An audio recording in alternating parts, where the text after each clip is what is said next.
Isang lalaki ang naaresto ng mga otoridad matapos mahulihan ng hinihinalang shabu at ilegal na baril sa ikinasang operasyon ng pulisya sa bayan ng Asuncion, Davao del Norte.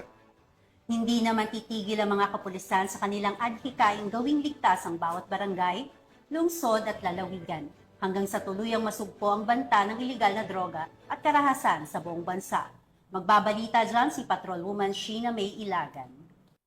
44 anyos na lalaki na kilala sa alias na Roland ang naresto sa bisa ng search warrant matapos ang matagumpay na operasyon ng mga otoridad nito lamang Hulyo taong kasalukuyan sa Purok 6, Barangay New Bantayan, Asuncion, Davao del Norte. Ang operasyon ay isinagawa ng mga tauhan ng Asuncion Municipal Police Station, katuwang ang Davao del Norte Provincial Drug Enforcement Unit, Davao del Norte Provincial Intelligence Unit, at ang 1st Davao del Norte Provincial Mobile Force Company.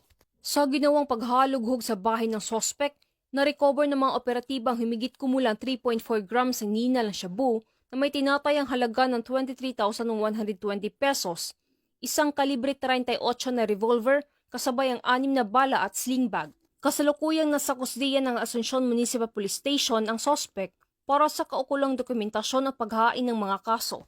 Ang tagumpay ng operasyong ito ay patunay na patuloy na pagsisikap ng mga kapulisan sa pagpigil sa paglaganap ng iligal na droga at mga armas sa komunidad.